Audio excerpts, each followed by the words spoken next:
A groundbreaking ceremony celebrates a future fine arts center here at Neosho County Community College. I'm Samantha Walker, and coming up, I'll have what it means for the community. Plus, firefighters from 3 different states climbed 343 stairs, honoring the number of firefighters who lost their lives on 9/11. Family and friends remember those lost on 9/11 at the Pentagon in Pennsylvania and here at Ground Zero. I'm Eric Shawn in Lower Manhattan, and I'll have that story coming up. The 4 states' most watched news starts now. 24 years ago, 2,977 people were killed in the largest terrorist attack in history. This is KOAM News at 9. I'm Tanya Bach. And while those attacks took place in New York, Virginia, and Pennsylvania, their impacts were felt around the world, including right here in the 4 states. And every September 11th, people around the 4 states recognize and remember that day. The annual Patriot Day Remembrance began this morning at 8 a.m. at Carney Smith Stadium in Pittsburgh. Cadets fired the cannon at the exact times of the attacks and collapse of the Twin Towers, and then took turns reading the nearly 3,000 names of those who died. For every name, they dropped for a push-up. And for one cadet, the tradition carries special meaning. The Baxter Springs Fire Auxiliary also marked the occasion with an annual event. The 343 Memorial Stair Climb took place today at the 24-hour Elite Gym next to Joplin's North Park Mall. Firefighters from 3 different states participated in this year's event, which showcases a stair climb, for some in full gear, just like the 343 New York City firefighters who died on 9/11. And the Heartland Patriots Festival also marked the occasion in Joplin. The 9/11 remembrance ceremony took place at the National Guard Armory. Navy Petty Officer First Class Brian Jones spoke at the event. It also featured a reading of the timeline and bell ringing during the ceremony. Missouri Southern remembered 9/11 with a museum poster exhibit called The Day the World Changed. The exhibit featured a book display as well as a 30-minute film sharing stories from first responders and a window washer who experienced the scene firsthand. One staff member says it's important these stories stay alive and are passed down to the next generation. It's a major event, unfortunately, in American history, and it really affects everyone. It was a horrifying event for our country. It lost thousands of our fellow Americans in New York City and Pennsylvania, and we just want students and really everyone on campus not to forget that awful day. This exhibit will be on display through next week. Chief Meteorologist Doug Hetty joins us now with a first look at weather. Well, it turned out to be a little bit of a hotter day for us today. High temps right around 90 degrees. And our overnights, they're going to warm up over the next few nights. It's going to be into the upper 60s to near 70 degrees every morning. Plus, on top of that, we're talking about 90s for the next several days. This means 90s for the weekend and really no chances for rain over the next week, which kind of stinks. So it's going to be dry across the region. Not much going on out there for us right now. Pretty much clear skies as we go through the overnight hours. Let me take you into Friday morning, starting at about 67, 68, 69 degrees. As we get into the afternoon, high temps right around 91, 92, 93 degrees. And what this means is it's going to be very warm for high school football. We're going to look at that and the weekend here in just a bit. All right, thanks, Doug. A groundbreaking ceremony today celebrates a future fine arts center in Chanute, Kansas. The Me Family Fine Arts Center is more than $5.5 million project at Neosho County Community College. KOAM's Samantha Walker learned why college staff believe it will benefit not just students, but the entire community. With shovels to the ground, Neosho County Community College is one step closer to getting a new fine arts center. A project decades in the making. When I arrived on campus in 2003, I took the tour, we saw the auditorium and said 1968 was a long time ago, and it really hasn't been touched in that amount of time. The current auditorium will be renovated and modernized with a new green room, scene shop, gallery, and courtyard. We'll have all brand new equipment, LED lighting, state-of-the-art sound system, so we can really do theater tech training programs, which right now we can't really do because our equipment is so out of date. Enough room finally on the stage to actually have my music concerts in the new performing space without us being crammed into a corner.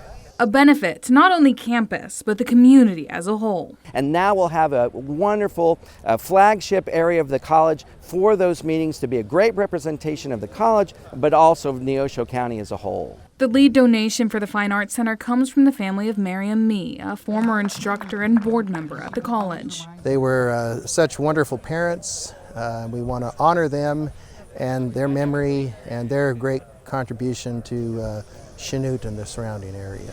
Thank you for everything that you have done for this institution. Continue to do. Thank you so much. Now they're still doing fundraising to try to cover the cost of the Mee Family Fine Arts Center, like by letting community members sponsor a theater chair.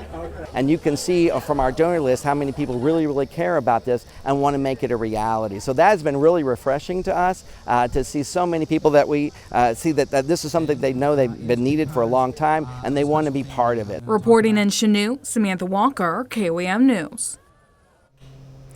Well, the Mee Family Fine Arts Center is expected to be completed by October of 2026. Events are scheduled to begin in the new facility as early as that December. Well, coming up, new evidence. New evidence coming to light after the tragic shooting of conservative activist Charlie Kirk. I'm Kaylee Schuyler in Utah with more details on what authorities found coming up. But up first, blood-sucking insects called kissing bugs are spreading a dangerous disease. Why researchers say it's being overlooked in America.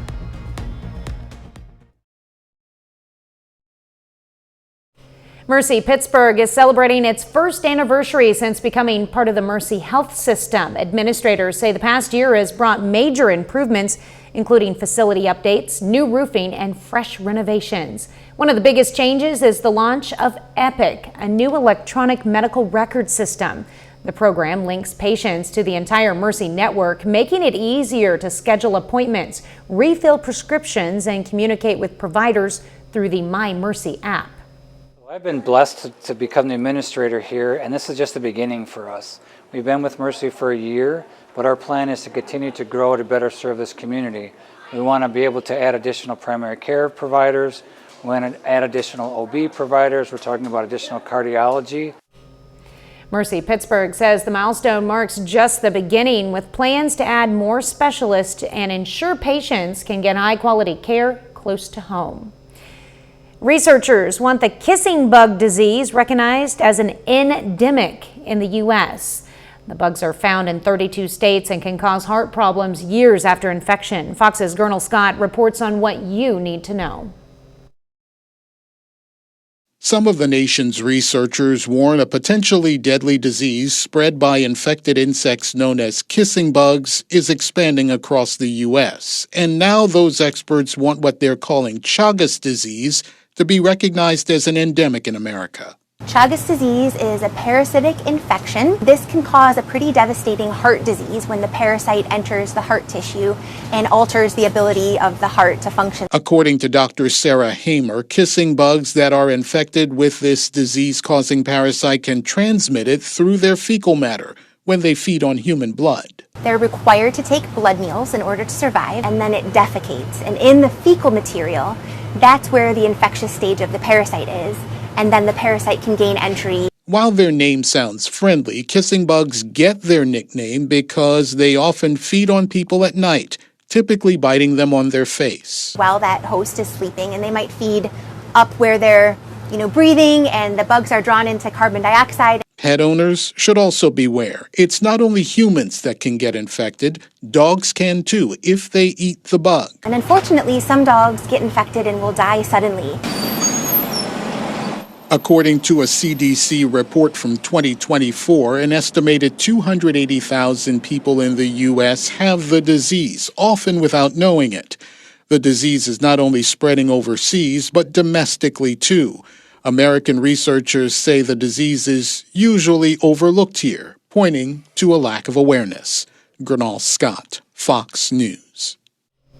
Well, Doug is next with a complete look at your forecast. And later, a Joplin Veterans Expo connects heroes with earned benefits and resources. Well, it turned out to be a nice Thursday for us today. A little bit hotter outside. We've had such great temperatures over the past really 3 weeks. We haven't even hit 90 degrees. since 3 weeks ago today, and now we're going to see the 90s over the next week. So summer is going to end on the summer side into the 90s for about the next 7 or 8 days. Also, not much in the way of rain chances. Not much going on out there for us right now. In fact, through the night into the morning hours on Friday, pretty calm. We may get a few clouds that kind of skirt through, but look at our temperatures, much warmer. Instead of upper 50s, lower 60s, we're talking about upper 60s to near 70 for overnight lows. Few clouds kind of streaming through. Here's the noon hour on your Friday. Let me take you into the afternoon. I think most of us 91, 92, 93, maybe a 94 across the region. So it's going to be hot on Friday. We're going to see this again on Saturday. We start upper 60s to near 70 degrees to kick off your Saturday. And then once we get into the afternoon, we're going to do it again. 92, 93, 94 degrees. Very consistent as we go through the weekend. All right, 69 to start, 88 by noon, high temp of 93 on Friday. So what this means for high school football weather, week 3 for some, week 2 for others, it's going to be warm. We're talking shorts, t-shirts, kickoff in the mid 80s, and even by the time the games end, it's still only going to be 78, 79, or 80 degrees, but at least the weather is going to be nice. So here's what's going on. Here's what's causing the warmer temperatures. So you can see this ridge of high pressure, and this is going to continue to build in and sit on us as we go through about the next week, meaning we're going to be hot and mainly dry. Look at this on Sunday. Lower 90s again if you're heading north. Kansas City, big Chiefs game at 3:25. Prepare to be hot. Temperatures into lower 90s. Very consistent again. Let's go into Monday. Much of the same. Temperatures low to mid 90s. Even on Tuesday, temperatures low to mid 90s, and really any rain kind of rotates around the region. So we don't see much in the way of action for precipitation as we go through about the next week. I do think we're going to see a few changes late next week, and then that will drop our temperatures and also give us some better chances for rain. All right, thankfully the humidity is not going to be too high, so our heat index as we go into Friday is about 2 degrees warmer than the actual temperature. So it's going to feel like mid 90s, and it will be the same as we go into Saturday afternoon. I think heat indices into the mid 90s. So we want to get this high pressure to break down, because it doesn't do so over the next week. It kind of starts to sink off toward the southern parts of the plains once we get through next Tuesday.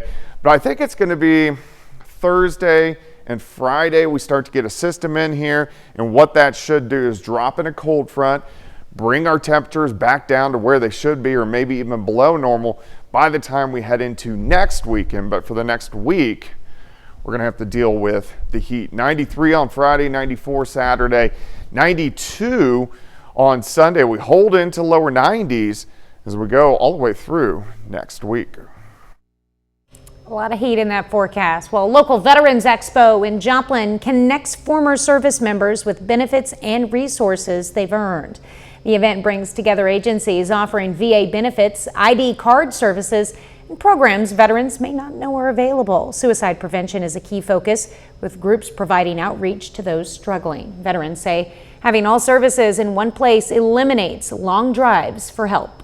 A lot of veterans, when they get out of the military, don't know what benefits are due them, and this is an opportunity for them to see in person the people that represent a lot of those benefits, and one-on-one with the people that they need to see to get their benefits that are, they need.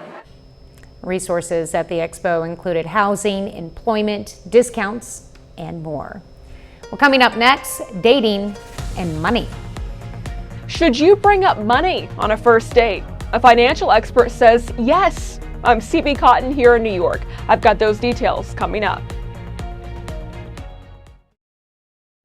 Well, dating might feel more accessible than ever thanks to dating apps. But while chemistry might get you to a second date, it's shared values like how you spend, save, or tip your barista that build lasting connections. CB Cotton reports on the importance of bringing money into the conversation early on in a relationship.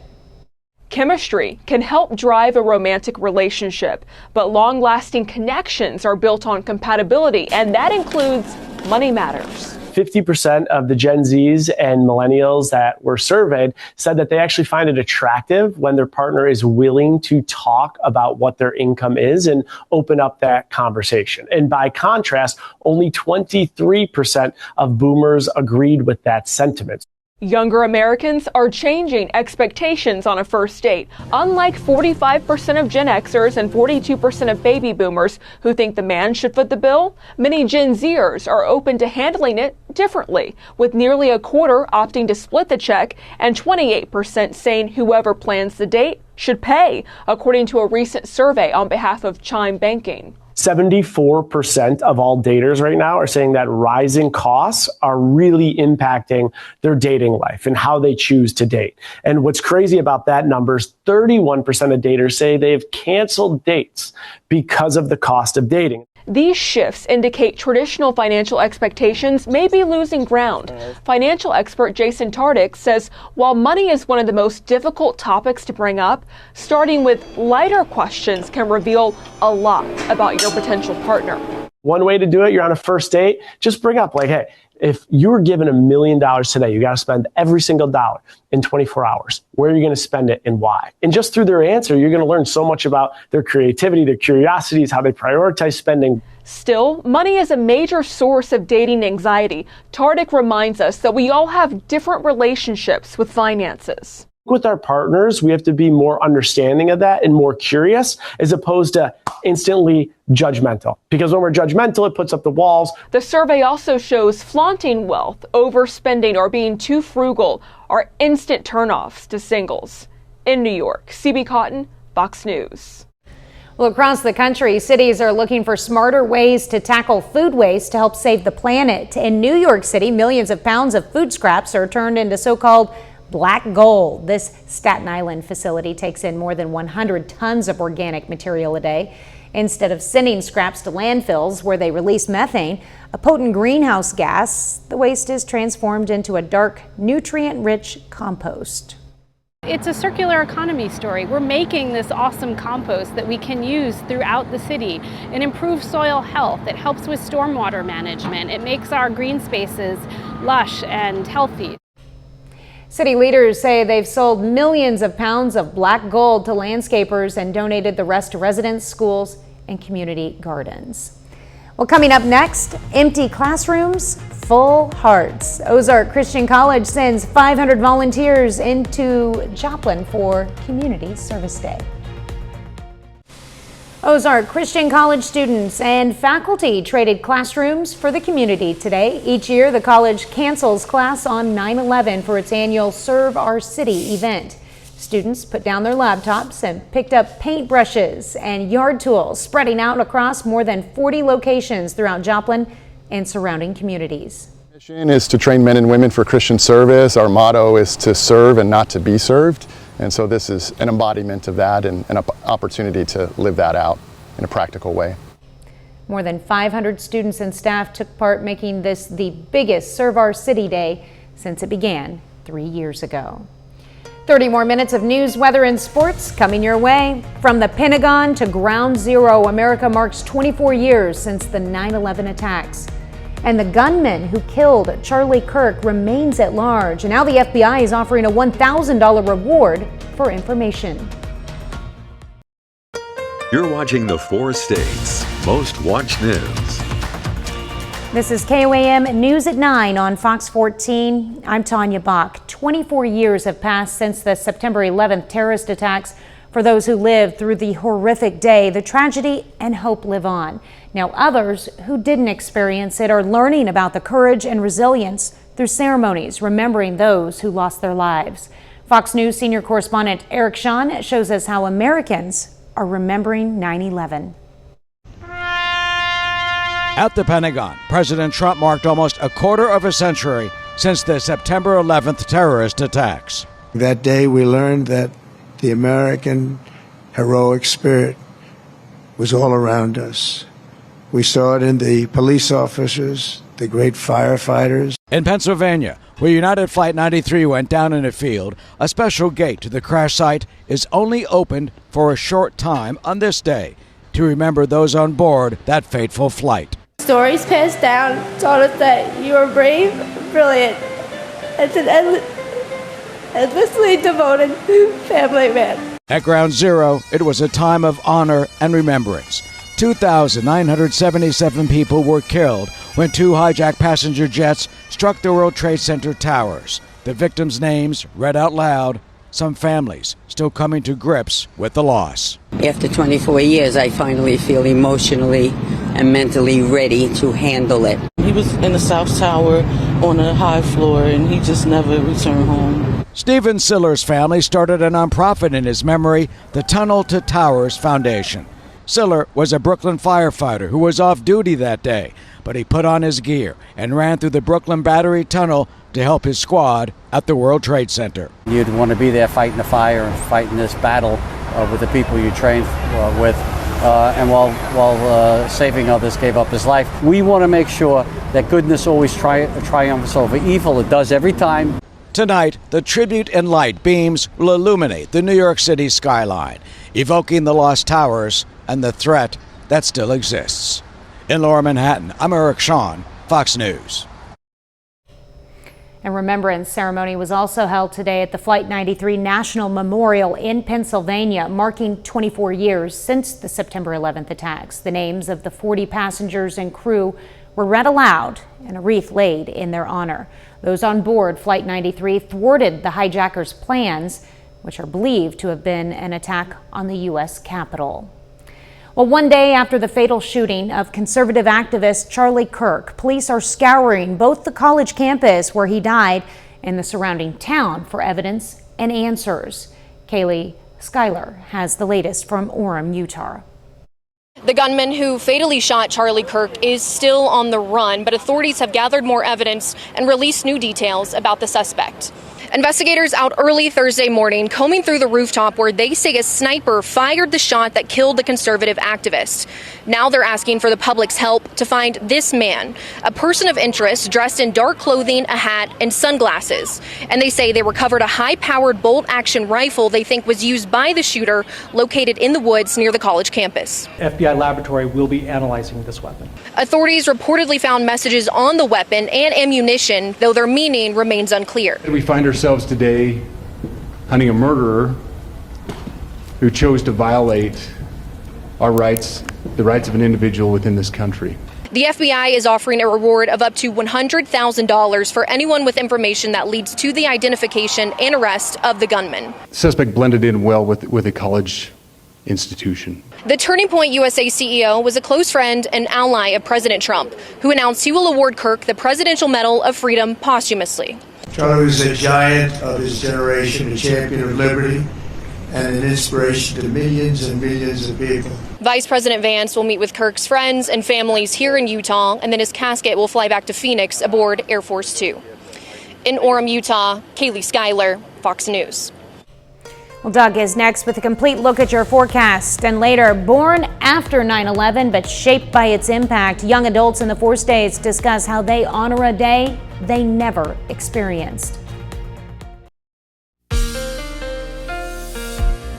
Well, it turned out to be a nice Thursday for us today. A little bit hotter outside. We've had such great temperatures over the past really 3 weeks. We haven't even hit 90 degrees since 3 weeks ago today, and now we're going to see the 90s over the next week. So summer is going to end on the summer side into the 90s for about the next 7 or 8 days. Also, not much in the way of rain chances. Not much going on out there for us right now. In fact, through the night into the morning hours on Friday, pretty calm. We may get a few clouds that kind of skirt through, but look at our temperatures, much warmer instead of upper 50s, lower 60s. We're talking about upper 60s to near 70 for overnight lows. Few clouds kind of streaming through. Here's the noon hour on your Friday. Let me take you into the afternoon. I think most of us 91, 92, 93, maybe a 94 across the region. So it's going to be hot on Friday. We're going to see this again on Saturday.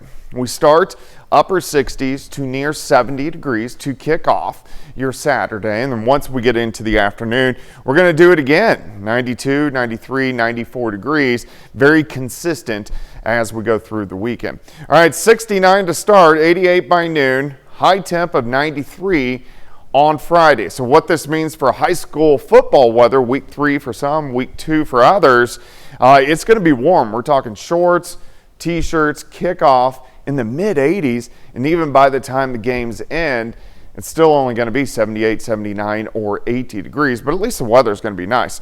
So here's what's going on. Here's what's causing the warmer temperatures. So you can see this ridge of high pressure, and this is going to continue to build in and sit on us as we go through about the next week, meaning we're going to be hot and mainly dry. Look at this on Sunday, lower 90s again. If you're heading north Kansas City, big Chiefs game at 3:25. Prepare to be hot. Temperatures into lower 90s. Very consistent again. Let's go into Monday. Much of the same. Temperatures low to mid 90s. Even on Tuesday, temperatures low to mid 90s. And really any rain kind of rotates around the region. So we don't see much in the way of action for precipitation as we go through about the next week. I do think we're going to see a few changes late next week, and then that will drop our temperatures and also give us some better chances for rain. All right, thankfully the humidity is not going to be too high, so our heat index as we go into Friday is about 2 degrees warmer than the actual temperature. So it's going to feel like mid 90s, and it will be the same as we go into Saturday afternoon. I think heat indices into the mid 90s. So we want to get this high pressure to break down because it doesn't do so over the next week. It kind of starts to sink off toward the southern parts of the plains once we get through next Tuesday. But I think it's going to be Thursday and Friday we start to get a system in here, and what that should do is drop in a cold front, bring our temperatures back down to where they should be or maybe even below normal by the time we head into next weekend. But for the next week, we're going to have to deal with the heat. 93 on Friday, 94 Saturday, 92 on Sunday. We hold into lower 90s as we go all the way through next week. Well, still ahead, the volleyball season continues to fill up the weekly schedule. We'll have highlights from some local matches this evening. And Pitt State is preparing for their home opener this Saturday against another ranked opponent. We'll hear from the team after this.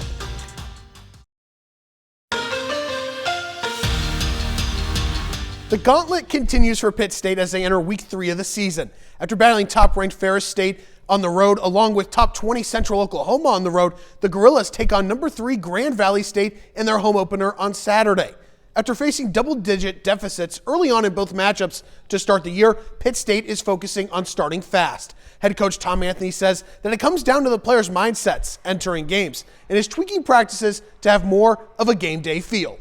We started slow, both games, and like I've been stressing to our guys all week. And after the game, you play really good teams. You can't spot them extra points, right? And so as you look back over those last 2 games, we're down multiple scores by the end of the first quarter. So that part we got to fix. The best part is then you watch those guys battle back, just chip away, keep fighting, and now we're right back in the games. To me, it's more restructuring practice to make it as much of like a game day kind of environment as you can. All week, the coaches have been getting on to us about passion. So, Coach Ant changed the flow of practice and everything like that. Right out of stretch, we're doing good on good. So I think we adapted well to that. Practice have been going well. So just passion to start fast.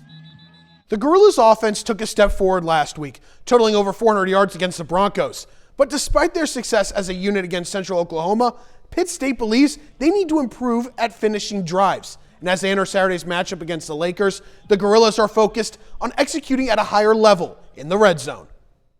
I think one thing we've seen through the first 2 weeks is our offense has the ability to generate a lot of yards, right? Now, where do we have to get better at? We got to get better in the red zone. We got to finish drives with points, field goals, and touchdowns. Unfortunately, we had that interception there late in the game down in the low red zone. Another chance for us to put points on the board. But again, it's just we're generating yards. We're moving the football. Now we just got to finish with points, in the red zone.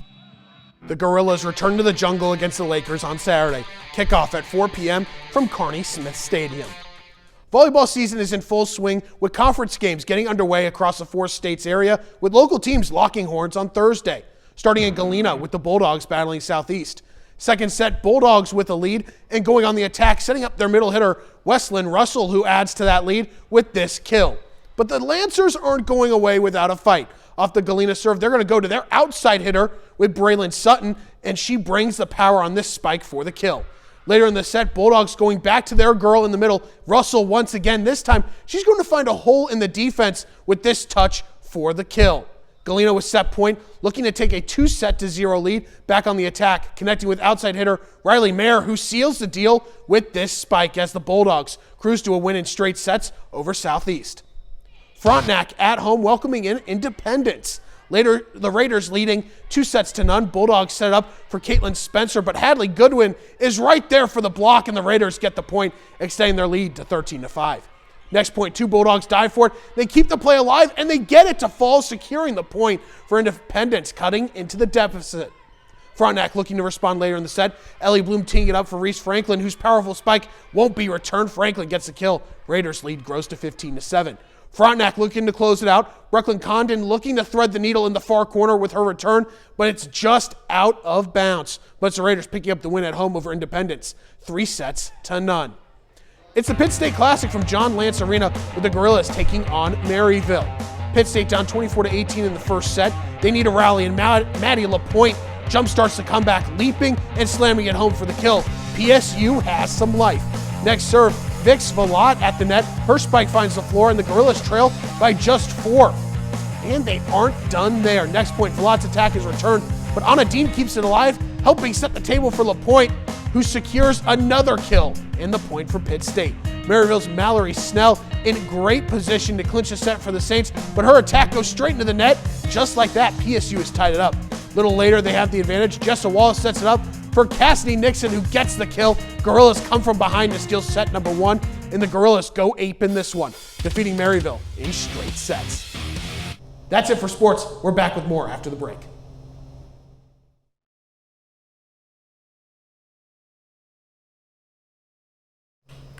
"24 years ago, tragedy struck our nation as 4 planes were used in an attack against the United States. However, more and more people are entering adulthood who either were not born or were not old enough to remember that day. KOAM's Anthony Saviello speaks with them about how they approach today and the meaning it carries. At only 25 years old and a part of this world's second youngest generation, there's not much I can say when it comes to remembering the tragic events of September 11th, 2001. That being said, I've made it my duty over the past several years to understand more and more about how these events shook a nation and shaped it for the next 24 years. So how do others in my generation remember the tragic events from 2001? My mom's a teacher, so every time she talks about it, it's just like she was in her classroom and they all stopped their classes and turned on the TVs and just kind of watched it. And I feel like that's how my teachers explained it too, like in high school.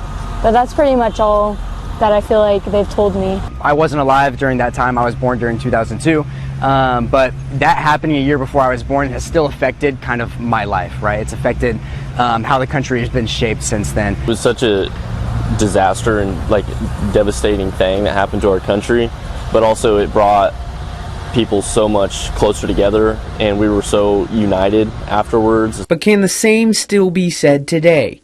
In our world's current climate, when it seems we are growing further apart every day, how do we apply lessons learned from 24 years ago? Even nowadays, there's a lot going on. There's a lot of differing opinions, different views, but that's the culture of still being united. I think is still a possibility that we should really seek more, especially in our generation as we grow up and we decide kind of what issues are important to us and what stands to take. It's important to remember that in the end game, we're all Americans and we're all here united in the sense that we all love our country. Think about what brought the country together, and I think now, obviously, with Charlie Kirk and the school shooting that happened yesterday, I think people are still too focused on all like Charlie Kirk's views and the things he said instead of he was a father and a friend and a decent man, and I think people need to focus on the human aspects of life instead of just the political views or other opinions that whoever people may have. In Pittsburgh, Anthony Saviello, KOAM News. Memorials were held around the nation today in remembrance of the 9/11 attacks. Well, still to come, feeding first responders. Smell of the onions and the sizzle of the meat. The Webb City Carl Junction Rotary Club comes together to make lunch for first responders. I'm Ty Parks and I'll have that story coming up.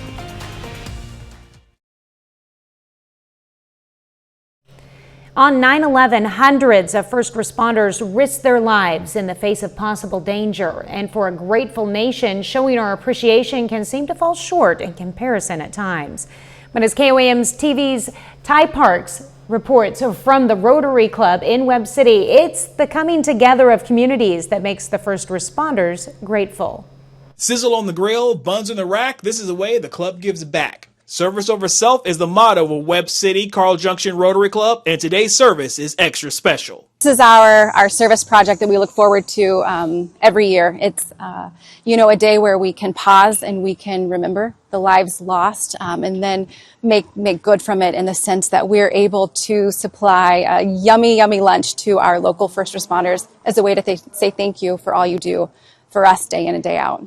Over 200 burgers are going out across Jasper County as a small token to the first responders. They're going to Carl Junction, Jasper County Sheriff, Webb City Police, and many more.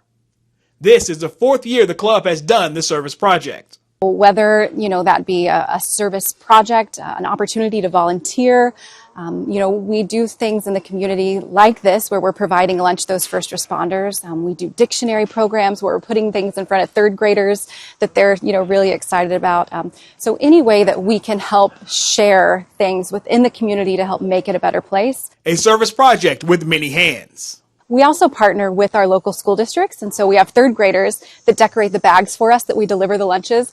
And so to see what the 3rd graders come up with, in their artwork that they put on the bags, it's always, of course, so meaningful for this day in particular. It always makes us first responders feel great when the community comes together and the businesses come together in the area. Remembering 9/11 is definitely a great cause for those businesses to reach out to us and give back a little bit. We surely appreciate that. In Webb City, Ty Parks, KOAM News. And that's our time for tonight. Thank you for joining us. We're going to leave you with video of today's 9/11 Remembrance Ceremony at Ground Zero. Have a great night and an even better tomorrow.